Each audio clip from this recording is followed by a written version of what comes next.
Over here, the displacement, acceleration और initial velocity दी हुई थी, velocity final and the time ये आपको find out करना था।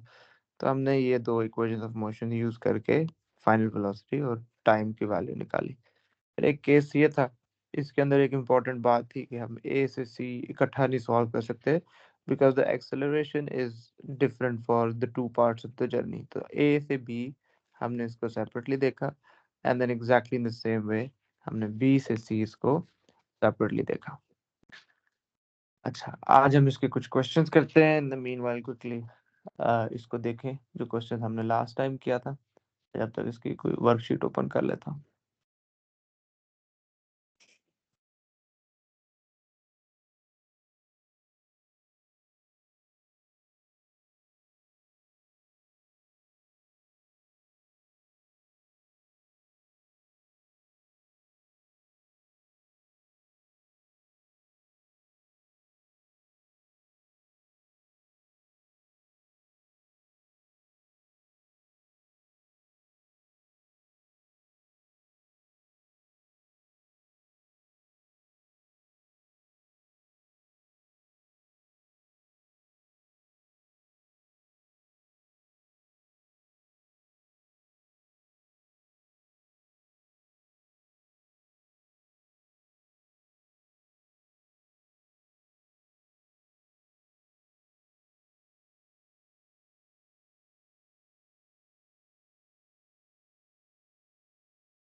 ऑलराइट,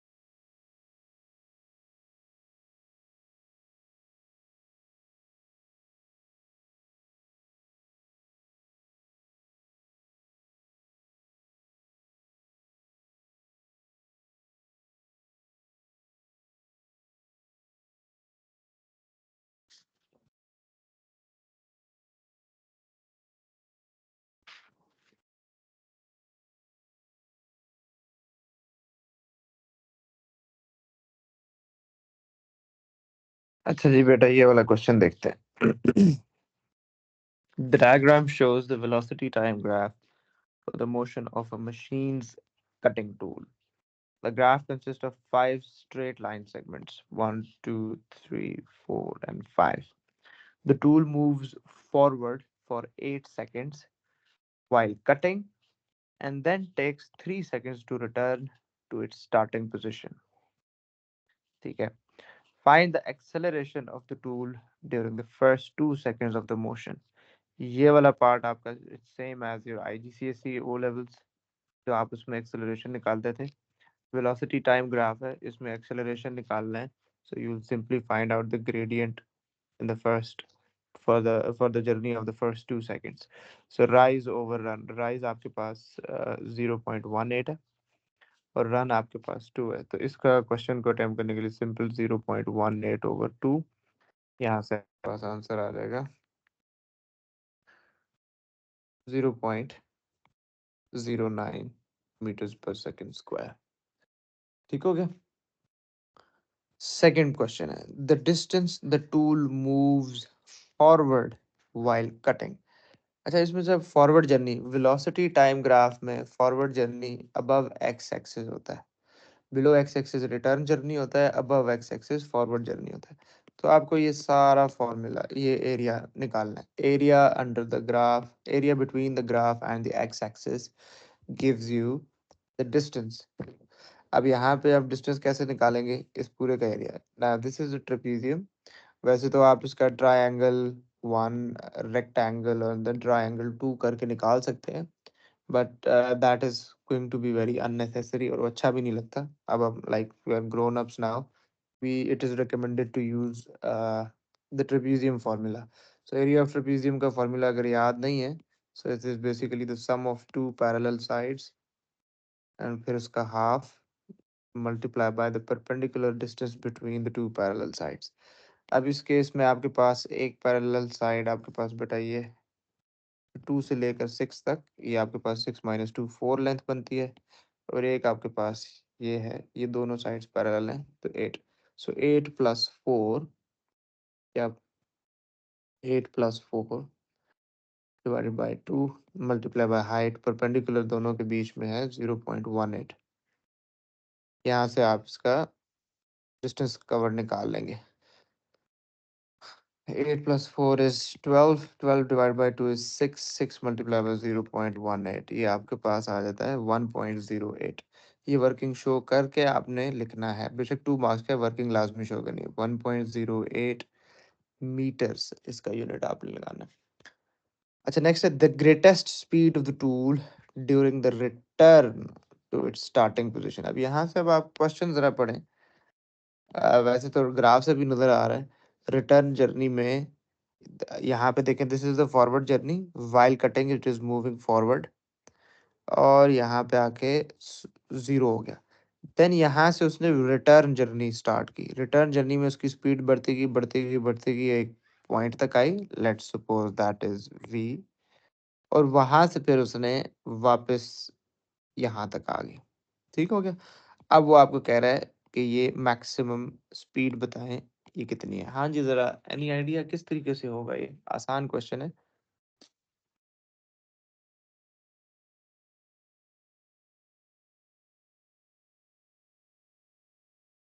बताएं जी, कौन बताएंगे।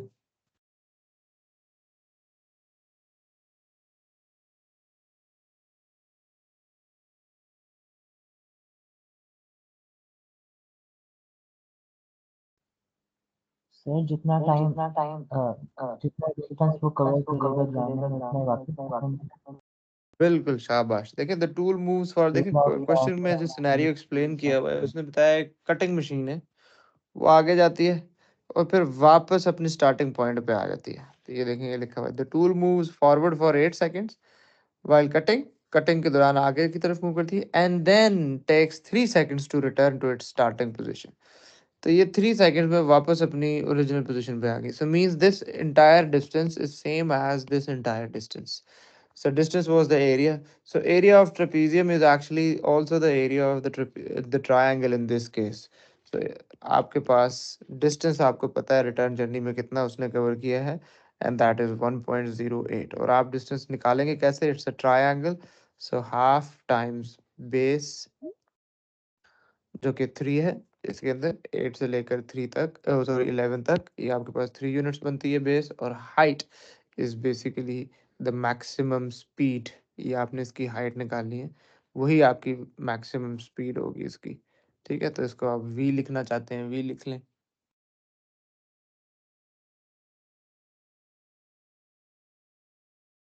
अच्छा, तो यहाँ से आपके पास वी की वैल्यू आ जाएगी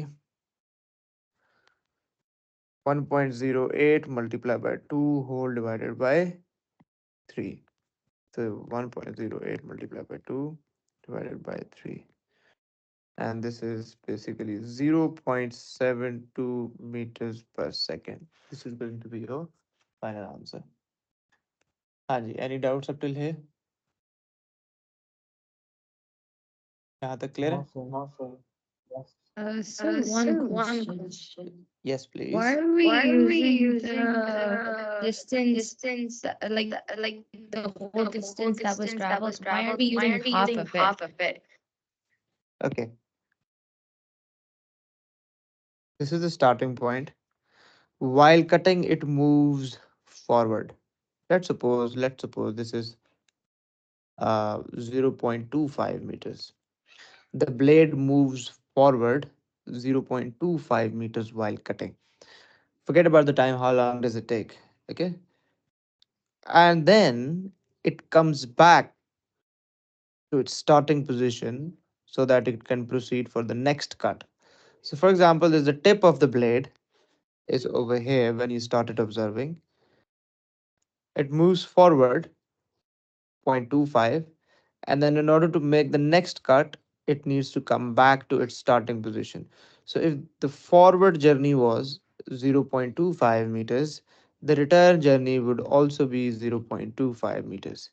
So, in this diagram, this part of the graph represents the forward journey, and the distance over here was 1.08 meters. So this is 1.08 meters. And exactly in the similar way, this is the return journey. So if you read the question one more time, so this is the return journey, and return journey is also going to be 108 because, like, let me read it from here. The tool moves forward while cutting. Forget about how long does it take. Now that depends with which speed it is moving forward. So the tool moves forward while cutting and then takes 3 seconds, forget about the time, and then return to its starting position. So that's the forward journey and that's the return journey. So if you start from, let's suppose, from point S, you move forward, you come back. So the forward journey is length and the length you cover in the return journey is going to be same. Got it? Uh, okay, so Now, if it's not clear, you can ask. I need to know your doubt. So, sir, my what part question is was actually confusing? why? Because like where the max speed reached is like halfway to the distance that we're tending to Oh, get to. So I why got it. aren't I we got it. I using got it. that? I got it. You can use that. But for that, what is going to be the base? But What then would the be? time is gonna be have like 1.5. Yeah, even then the height is going to be this, isn't it? That is going to give you this part. But then the distance would be also halved, 1.08. So whatever the half of the distance is, because if you're using this length as a base, okay, and if in order to work out this height, so that gives you this part of the triangle, so this area. So this 1.08 was the area of the entire triangle. The reason I used the entire triangle was because I did not feel the need to half the distance in both ways. Like even if I do the half of the triangle, the height will be up till here, and even if I stick to the full triangle, the height would be up till here as well. Okay, so the height is basically independent Okay. of the time and independent of the distance covered in this case. All right, so if you want to half Okay, I it, get. that can do the job, but you need to be careful. Half the time duration and half the area means the distance 1.08, whatever the half of it is going to be, we need to stick to that. Okay. Yes, thank you. You're welcome. अच्छा जी, one more question. Let's say,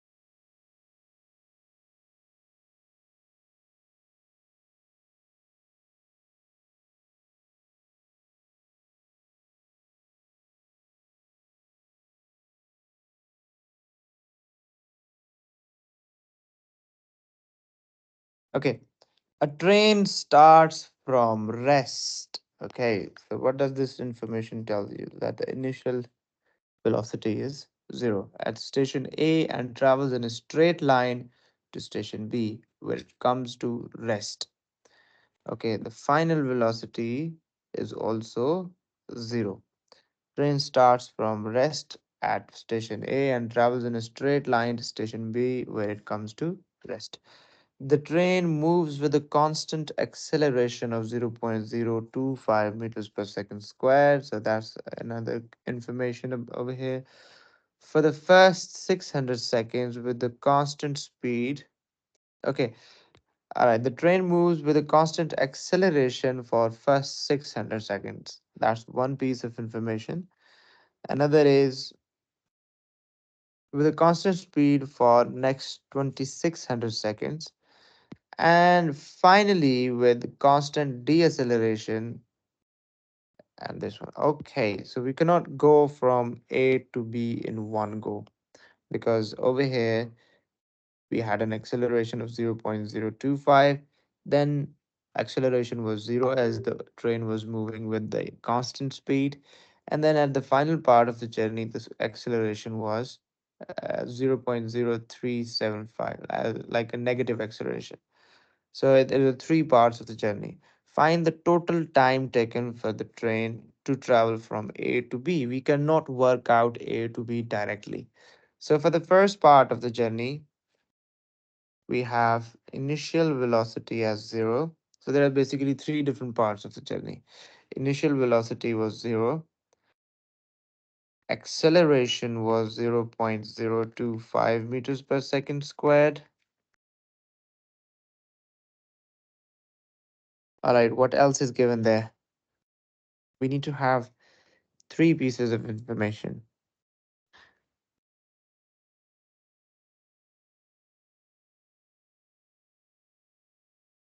The train moves with a constant acceleration of this for first 600 seconds. So we also have the time duration for for the first part of the journey. So we don't need to work out the time for the first part of the journey. We already have it. For the second part of the journey, the speed is constant. Okay, so we don't need to worry about it. It's easy, simple question. So constant speed is equals to total distance over time. ठीक है, constant speed के case में आप simple formula use कर लिया करें.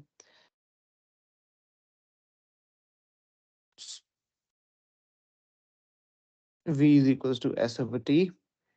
अच्छा, and fine. अच्छा, इसके लिए भी टाइम ड्यूरेशन आपको पता है एंड दैट इज 2600 seconds.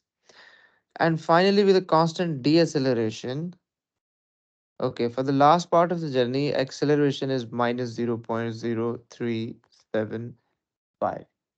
हाँ जी बेटा, अब इसको ड्रॉ करते हैं. It's always good to draw it. Not the graph, just rough information. So U equals to 0, A is equals to 0.025 meters per second squared, and T equals to 600. यहाँ पे V है, whatever V was here, it was throughout the same. यहाँ पे constant speed के साथ move कर रहा था.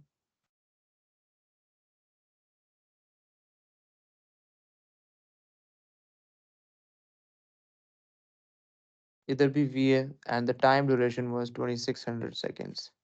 For the last part of the journey, acceleration was minus 0.0375 meters per second square. Kindly have a good look at the question. ठीक है, तो मुझे बताएं ये क्वेश्चन कैसे होगा. आपको सिर्फ और सिर्फ लास्ट जो पार्ट है उसका टाइम ड्यूरेशन चाहिए. So if I work out, चलिए जरा आप पहले खुद देखें. याद रखें इक्वेशन ऑफ मोशन जो है आपके पास तीन, अगर आप उसको यूज करते हैं तो you need to have three parameters. The first part में से आप देखें क्या कर सकते हैं. For the first part of the journey वहां से आप क्या चीज कैलकुलेट कर सकते हैं और उसको फिर आप सेकंड पार्ट ऑफ जर्नी में किस तरीके से यूज करेंगे.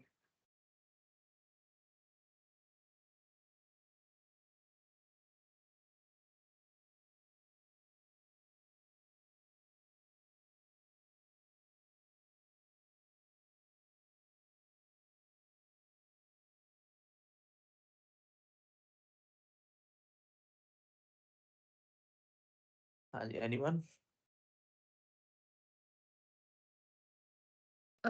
Sir, the final speed after the acceleration becomes constant. Last part of the journey में आप क्या कह रही हैं? Last part of the journey के बारे में बता रही हैं कुछ या क्या? Sir, last part of the journey के लिए if we find the speed at like the The last, constant it is going to be speed, then we zero. could figure out the time. Last, हाँ, constant speed figure out करें No, चलो। the initial speed, like at the second. क्या? चलें निकालें जरा, करें जरा इस क्वेश्चन को अटेम्प्ट करें प्लीज।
हाँ जी बेटा, एनीवन?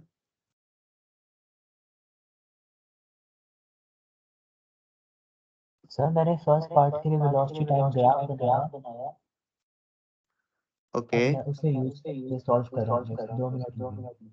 अच्छा अच्छा ठीक है।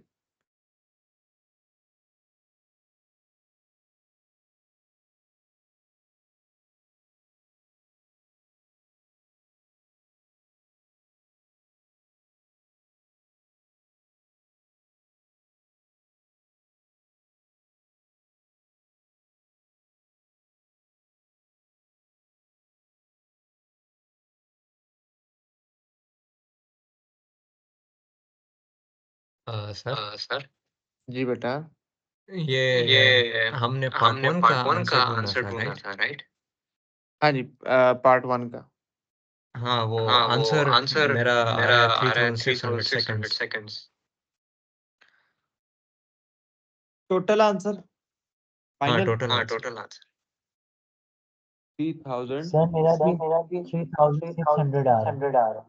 3600 आ रहा है जी। Very good. अच्छा जी, देखें बेटा ये कैसे होगा। डिफरेंट अप्रोचेस यूज कर सकते हैं, जैसे भी आप बता रहे हैं, आपने स्पीड टाइम ग्राफ बनाया है उसने, तो हम इसके ऊपर simple equation of motion apply करते हैं।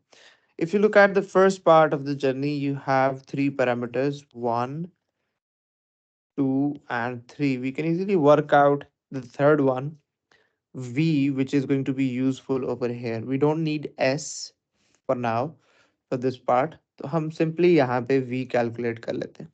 So v अब इसके अंदर आपके अंदर जो यहाँ पे आप equation of motion apply कर सकते हैं, v is equal to u plus at। यहाँ से v आपके पास आ जाएगा 0 प्लस a आपके पास 0.025 एंड टी है आपके पास 600। यहाँ आपके पास आ जाएगा 0.025 times 600 and that is going to be 15 meters per second. So basically 15 meters per second इधर भी है और यहाँ पे भी आपके पास 15 meters per second होगी। अब यहाँ पे जो the third part of the journey है, इधर भी आपके पास तीन पैरामीटर्स आ गए, acceleration, the initial velocity of the third part of the journey and the final velocity, and you need t. So आप इसके अंदर आप कौन सी लगाएंगे जरा बताएं, कौन सी इक्वेशन ऑफ मोशन लगाएंगे जिसमें t की इन्वॉल्वमेंट हो।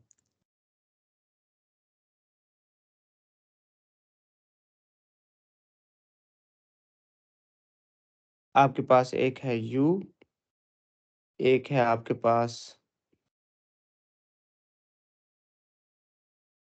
v, एक है आपके पास a।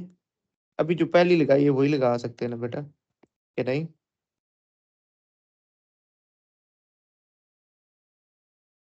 ये जो पहले यूज किया सेम यूज करेंगे ना।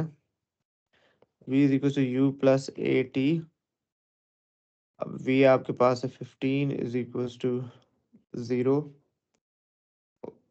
सॉरी उल्टा लिख दिया, 0 is equal to 15 plus A आपके पास माइनस 0.0375 एंड टी आपने फिगर आउट करना है। So T is going to be 15 over 0.0375। तो 15 ओवर 0.0375 ये आपके पास आता है 400 सेकेंड्स। यही आ रहा है बेटा। सो द थर्ड पार्ट के लिए 400 है, तो टोटल टाइम आपका चाहिए था वो होगा 600 प्लस 400, आपके पास 1000 आ जाता है। 1000 प्लस 2600, 3600 सेकेंड्स आ गया। तो T is equal to 3600 seconds for. यहाँ तक क्लियर है बेटा?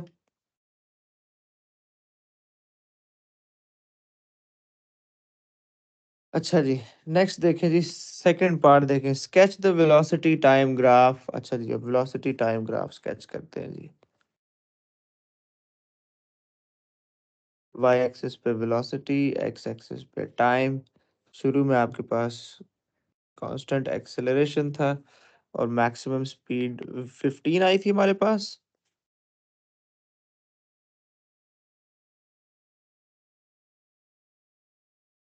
अच्छा, यहाँ से फिर कांस्टेंट स्पीड के साथ मूव किया और फिर डीएसेलरेट किया, 0 पे आ गया। यहाँ पे अब आपने टाइम शो करना है, यहाँ पे 600। अच्छा, फॉर द नेक्स्ट 2600, मतलब 600 ऑनवर्ड जो है वो 2600 सेकेंड्स थे। तो यहाँ पे आपके पास कितना टाइम आएगा? 2600 प्लस 600, 3200 आएगा यहाँ पे। ये शो करना है लाजमी, ठीक है, तब पूरे मार्क्स मिलेंगे। और फाइनली यहाँ पे आपके पास 3600 आएगा यहाँ पे। अगर आप यहाँ पे गलती से 2600 लिख देते हैं तो ये गलत कंसिडर होगा। 2600 सेकेंड्स है फॉर द नेक्स्ट 2600, 600 के बाद, तो ये यहाँ पे 3200 बनता है। जो लास्ट पार्ट था वो हमने 400 निकाला था, 3200 प्लस 400 आपके पास 3600 आ जाता है। ये रहा आपका velocity time graph. The speed of the train t seconds after leaving A is 7.5 meters per second. State the possible values of t। बताएं जी ये कैसे होगा?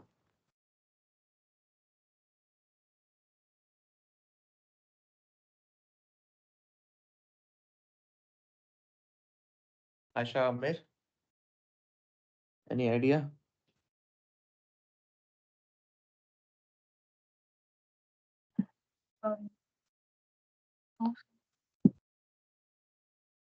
e की वैल्यू निकालनी है जब वेलोसिटी आपके पास 7.5 है। क्वेश्चन समझ में आया? दो पॉसिबल वैल्यूज बनती हैं। वेलोसिटी 7.5 एक इस जगह पे है और एक इस जगह पे है। ये दोनों टाइम ड्यूरेशन, टाइम बताना है कि क्या है, यहाँ पे टी क्या है और इस जगह पे टी क्या है।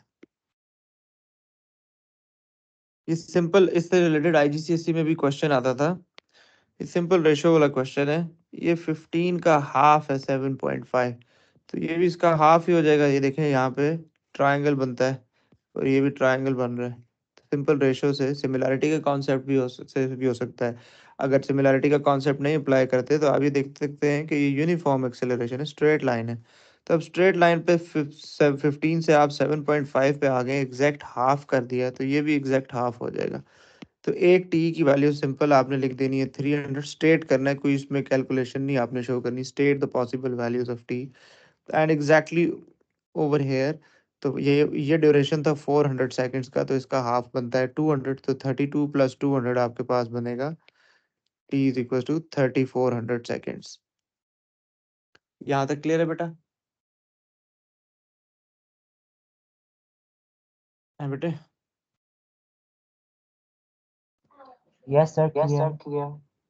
ठीक हो गया। अच्छा, एक और क्वेश्चन करते हैं।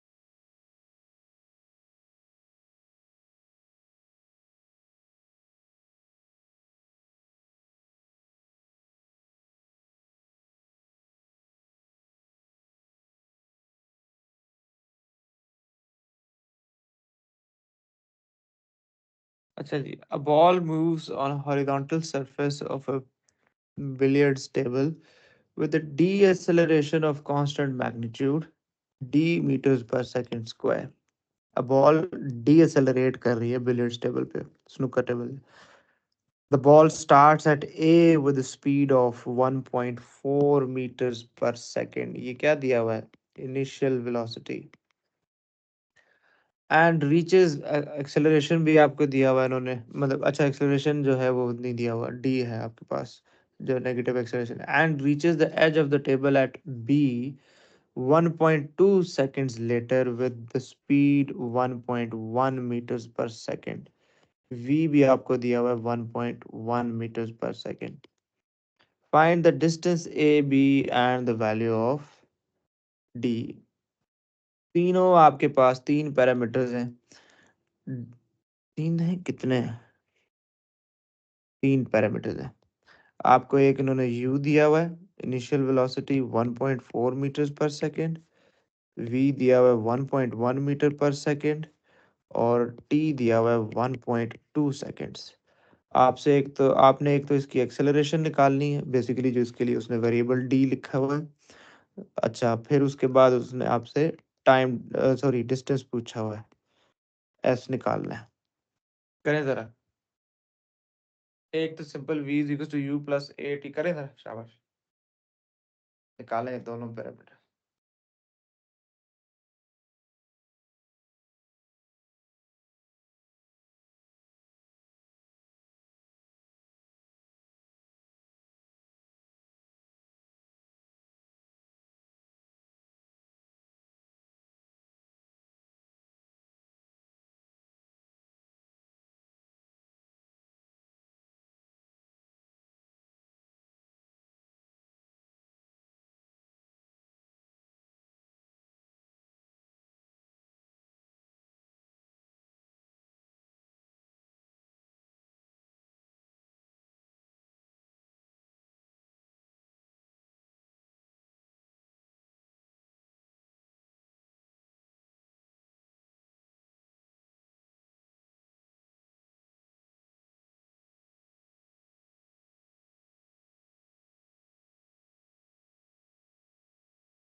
हाँ जी बेटा, हो गया। Yes, sir. हाँ जी, v की क्या वैल्यू आ रही है? Sir, A की वैल्यू आ रही है -0.25 और सॉरी, S की a की वैल्यू है। आ रही है। ठीक है जी। अच्छा देखिए बेटा, एक तो आप v equals to u plus A t ये यूज करेंगे। v उन्होंने आपको दिया हुआ है 1.1, ए है इनिशियल वेलोसिटी 1.4, ए के लिए उसने वेरिएबल डी यूज किया है और टाइम है आपके पास 1.2। तो यहाँ से आप डी कैलकुलेट कर लेंगे, जो कि एक्सेलरेशन बनता है 1.1 माइनस 1.4 ओवर 1.2।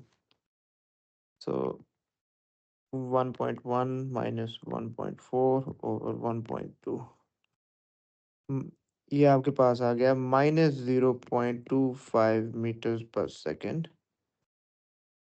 स्क्वायर। ये आपके पास नेगेटिव कांस्टेंट एक्सेलरेशन आ गया, जिसका उसने ऊपर यहाँ पे मेंशन किया था। नेक्स्ट अब आपने एस निकालना है बेटा। अब एस के लिए इसके अंदर आप देखें, s is equals to u plus v का हाफ इंटू टी। ये वाली यूज करनी है, ये यूज कर लें।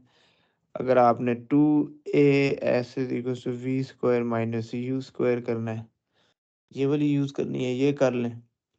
ठीक है, जो भी आप यूज करना चाहें वो यूज कर सकते हैं। तो इधर हम ये यूज कर लेते हैं, s is equals to u plus v इसका हाफ टाइम उसने आपको 1.2 दिया हुआ। 1.4 प्लस 1.1 ओवर 2 मल्टीप्लाई बाय 1.2। तो ये आपके पास आ गया 1.5 मीटर्स। यहाँ तक क्लियर है बेटा?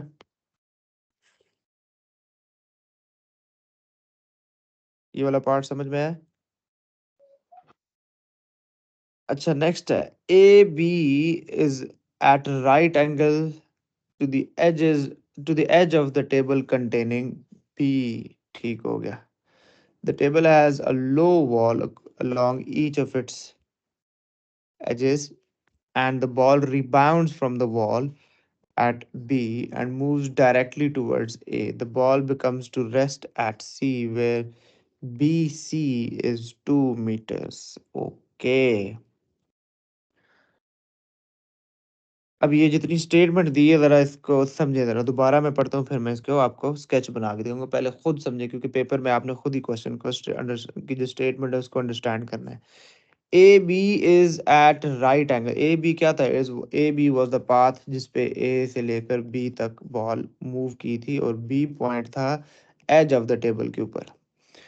ठीक हो गया। The table has low wall along, मतलब जो एजेस के ऊपर वॉल है, मतलब रुकावट है आपके पास, ऑब्स्टेकल है एजेस के पास। ठीक हो गया। बॉल एज पे टकराती है एंड रीबाउंड करती है at the wall at B and moves directly towards A, और वापसी जिस डायरेक्शन से आ रही है उसी डायरेक्शन में वापस जा रही है, क्योंकि वो राइट एंगल ट्रायंगल है। जो पाथ ए भी बनता है वो एज के राइट एंगल ट्रायंगल पे बनता है। So this is A, this is B. यहाँ से बॉल रीबाउंड करके वापस जाएगी। The ball comes to rest at C. और अच्छा, अब वो वापस ए पे नहीं रुकती, ए से बी पे जाती है, बी से टकरा के वापस आती है और सी पे रुकती है। और सी के हवाले से उसने डिस्टेंस बी सी दिया हुआ है, वो है 2 मीटर्स। अब इसका मतलब है, अब इसका मैं स्केच बना के दिखाता हूँ। तो this is a billiard table. Ball, let's suppose this was point A, यहाँ से बॉल गई बी पे, हिट किया उसने एज पे, यहाँ से फिर वो वापस आई। मैं थोड़ा सा नीचे बना रहा हूँ, अदरवाइज इन रियलिटी वो उसी लाइन में वापस आई, सिर्फ समझाने के लिए। और वो अच्छा, जो ए से बी डिस्टेंस था आपने पिछले पार्ट में कैलकुलेट किया, दैट वाज 1.5 मीटर्स। अब ये वाला जो डिस्टेंस है बी से सी तक, वो 2 मीटर्स है, यानी उसने अपनी इनिशियल पोजीशन जहां से स्टार्ट किया था उसको क्रॉस करके आगे निकल गया, सी पे आके रुक गया। तो ये आपके पास क्वेश्चन की स्टेटमेंट जो अभी तक उसने दी है उसमें ये इन्फॉर्मेशन गिवन है। अब क्वेश्चन क्या पूछ रहा है, find the speed with which the ball starts to move towards A and the time taken for the ball to travel from B to C. आपको इस पॉइंट पे रीबाउंड करने के बाद जो इनिशियल वेलोसिटी थी वो बतानी है कितनी है। ठीक हो गया। और टाइम उसको कितना लगा सी तक पहुंचने में, और ये टाइम ड्यूरेशन आपने बताना है उसको कितना टाइम लगा सी तक पहुंचने में। डिस्टेंस आपको पता है बी से लेकर सी तक वो है 2 मीटर्स। और क्या इन्फॉर्मेशन पता है यहाँ पे? एक तो डिस्टेंस पता है, और बताएं क्या इन्फॉर्मेशन पता है?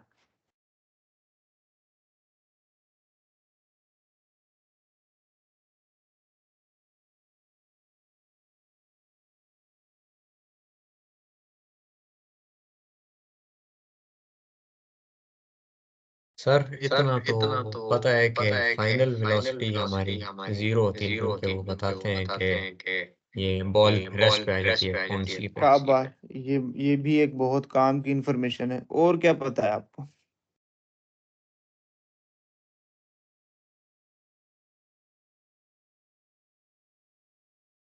तीन पैरामीटर्स पता होने चाहिए। एक डिस्टेंस पता चल गया आपको,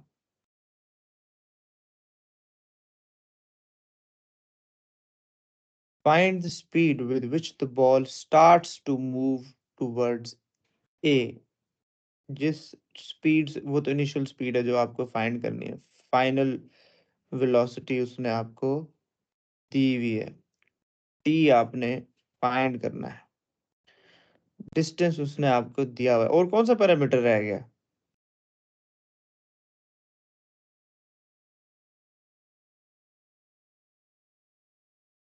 हम्म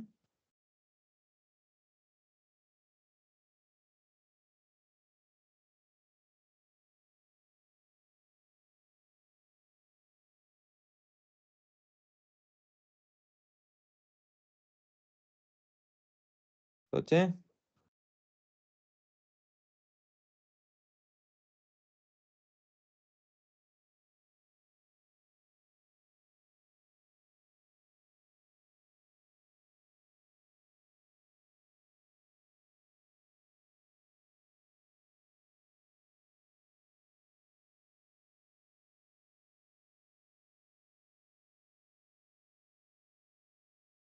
सोचें सोचें सोचें, शाबाश, बताएं कैसे होगा। आसान क्वेश्चन है,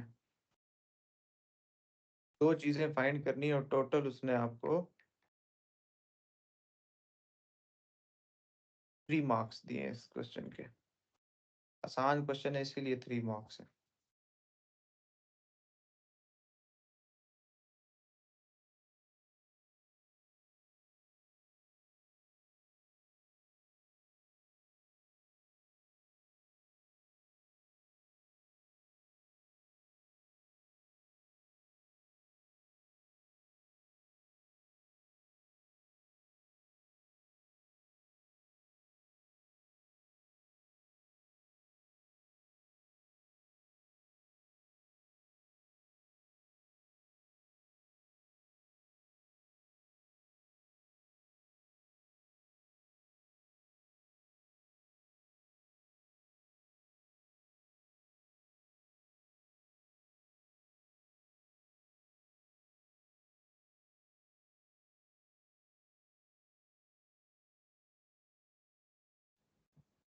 सर जो स्पीड है बी पे, क्या हुआ बेटा? that is equal to 1.1 metre पर सेकंड। क्या कह रहे हैं? सर जो यू है यहाँ पे वो 1.1 मीटर पर सेकंड है। यू 1.1 मीटर पर सेकंड आप कह रहे हैं? कैसे? सर ए पे उसने स्टार्ट किया था 1.4 मीटर पर सेकंड पे, और आफ्टर 1.2 सेकंड जब वो बी पे पहुंची तो उसकी स्पीड 1.1 मीटर पर सेकंड है, उसी से वो रिबाउंड कर जाएगी। शाबाश, करें, क्वेश्चन अटेम्प्ट करें आप। निकालें जरा इसमें से टी की वैल्यू निकालें।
एक बड़ी काम की इंफॉर्मेशन दी हुई है जो मैंने ऊपर हाईलाइट की हुई है, उसको जरा ध्यान से पढ़ें। शोएब,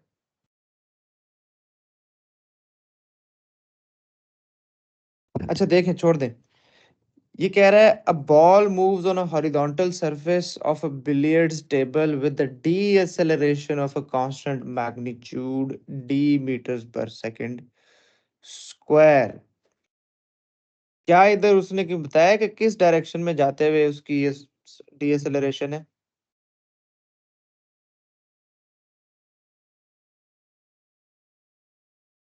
सोहेब,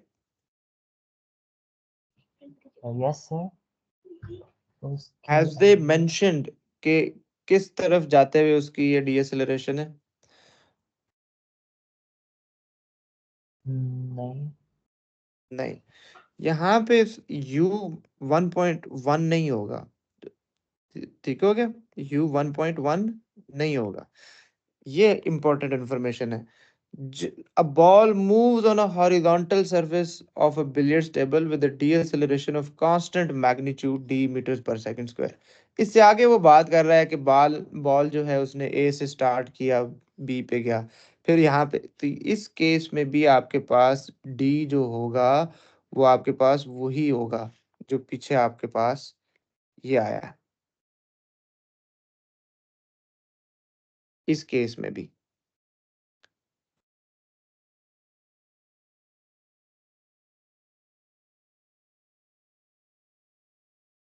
तो इस केस में अब क्योंकि ऑपोजिट डायरेक्शन में जा रहे हैं तो ये आपके पास होगा 0.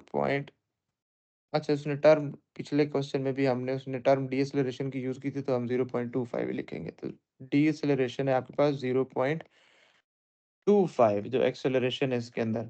अब जब आप इस क्वेश्चन को अटेम्प्ट करेंगे, ये एक्सेलरेशन उसने आपको दी हुई है, करें जरा इसका, फिर मैं मार्किंग स्कीम भी ओपन करता हूँ।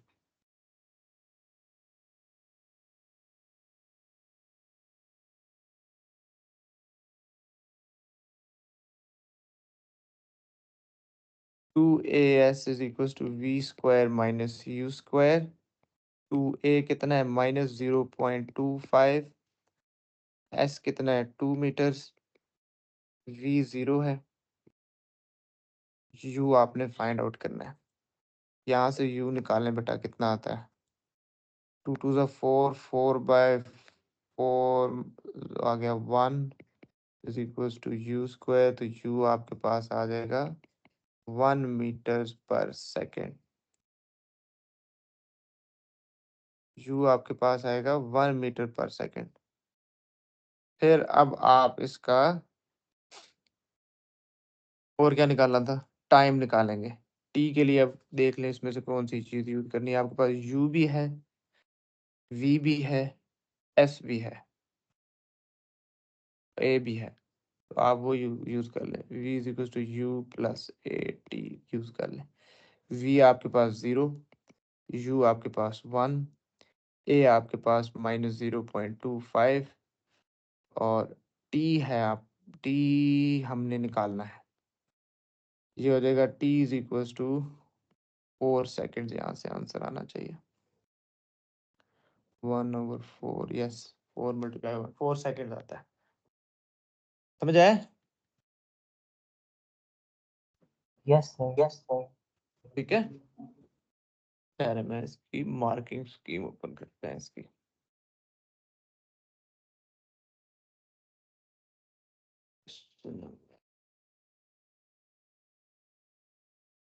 तो 5 मिनट ऊपर निकल गए, मैंने ध्यान ही नहीं दिया। चले बस मैं एंड कर रहा हूँ।